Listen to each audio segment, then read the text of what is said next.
Kedua belah pihak saling berhadapan, dan untuk sementara, tidak ada yang berani menyerang lebih dulu. Tampaknya sangat mungkin kedua belah pihak akan menderita. Saya tidak tahu sudah berapa lama konfrontasi, dan ruang di sekitarnya secara bertahap menjadi kabur, dan tidak ada yang memperhatikan. Diperhatikan, segera napas menyebar, dan semua orang merasakan kekaburan di depan mata mereka. Ketika itu muncul kembali, semua orang muncul di tengah altar besar. Manik-manik tebal yang tak terhitung jumlahnya berdiri di dalamnya, area sekitarnya sangat gelap, dan ada semacam kesuraman. Perasaan, terlebih lagi, di sekitar Chen Ping dan yang lainnya, orang-orang mulai bermunculan terus-menerus. Orang-orang yang menghilang awalnya juga muncul di sini. Hanya saja banyak dari orang-orang ini yang terluka, dan wajah mereka penuh kelelahan.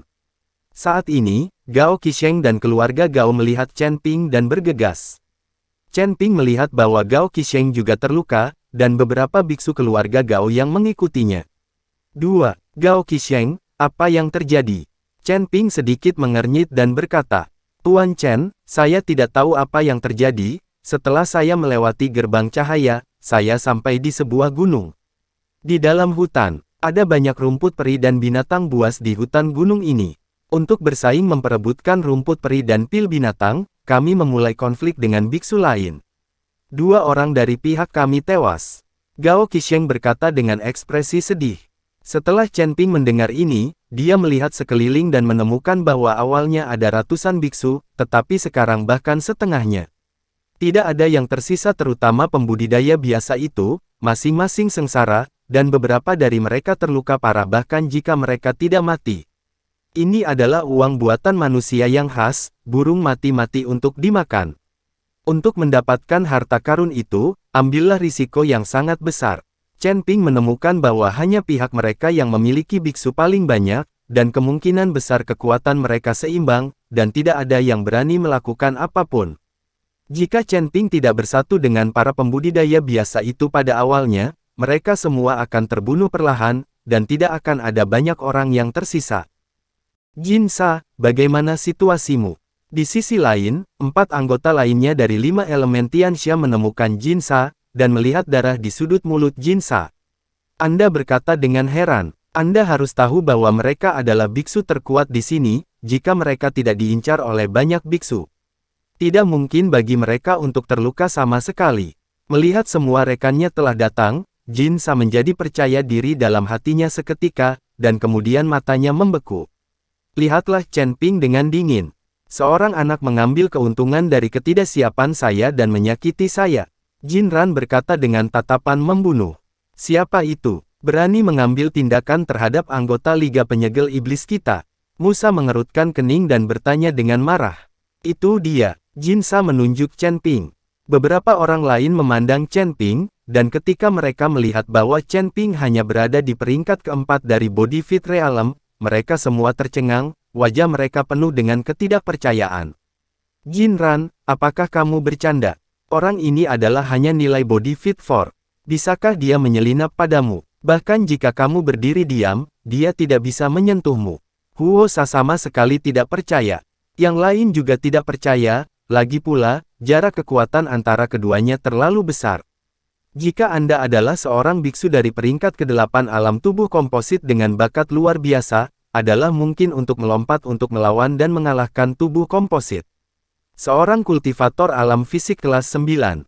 Tetapi Chen Ping, seorang biksu pengepas tubuh kelas 4, ingin mengalahkan seorang kultivator di puncak tingkat 9 dari kondisi pengepasan tubuh, yaitu idiot berbicara tentang mimpi. Aku tidak bercanda, api pada orang ini lebih kuat dari milikmu.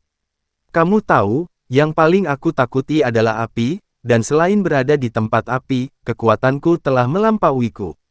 Diskon, Jin Ran berkata pada Huo Ran. Bahkan jika dia tahu cara bermain dengan api, dia hanya berada di peringkat keempat dari alam tubuh komposit.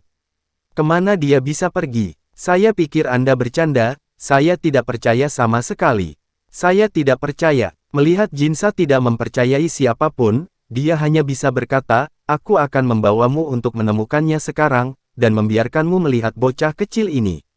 Saya curiga dia menyembunyikan kemampuannya yang sebenarnya. Seperti yang dikatakan Jin Ran, dia memimpin beberapa orang lainnya menuju Chen Ping.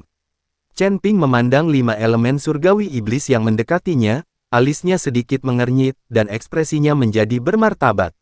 Berdiri, sangat sulit baginya untuk berurusan dengan satu jinsa, sekarang mereka berlima bersama, mereka bahkan lebih tidak berdaya.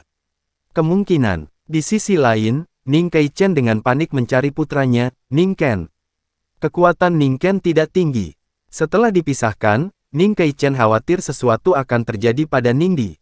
Tapi setelah melihat sekeliling, dia tidak menemukan sosok Ning Ken di kerumunan, dan wajah Ning Kaichen menjadi sangat jelek. Dia tahu bahwa jika Ning Ken tidak muncul, sesuatu mungkin telah terjadi. Selama dia masih hidup, dia pasti akan dikirim ke sini, bahkan jika dia sekarat karena cedera tangan. Orang-orang, selama mereka masih bernafas, telah datang ke sini. Satu-satunya yang belum datang adalah yang mati. Hati Ning Kaichen tenggelam untuk beberapa saat, dan ketika Ning Kaichen sedang mencari Ning Ken, dia menemukan seseorang yang sepertinya. Aku sengaja bersembunyi dari diriku sendiri. Ning Kaichen berjalan mendekat, dan segera menemukan bahwa ini sebenarnya adalah pelayan keluarga Ning mereka. Orang ini telah mengikuti Ning Ken selama ini, dan Ning Kaichen menarik keluar pelayan keluarga Ning. Ketika para pelayan keluarga Ning melihat Ning Kaichen, mereka gemetar ketakutan, dan wajah mereka menjadi pucat. Baru saja dia sengaja menghindari Ning Kaichen, tetapi dia tidak ingin ditemukan oleh Ning Kaichen. "Di mana Tuan Muda?" Ning Kaichen bertanya dengan wajah dingin. "Puan Muda, dia. Puan Muda, dia." Para pelayan keluarga Ning gemetar dan tidak berani berbicara. "Katakan, ada apa dengan dia, Tuan Muda?" Ning Kaichen memutar matanya. "Puan, dia sudah mati," pelayan keluarga Ning akhirnya mengatakannya. Ning Kaichen hanya merasakan kepalanya berdengung, dan hampir jatuh ke tanah. Meskipun dia sudah menebaknya sejak lama, ketika dia mendapat berita yang tepat, dia masih tidak tahan. Ditanya, bagaimana Tuan Muda itu mati? Siapa yang membunuhnya? Ning Kaichen tahu bahwa meskipun Ning Ken terpisah darinya, pasti ada pelayan dari keluarga Ning untuk melindunginya. Penjaga.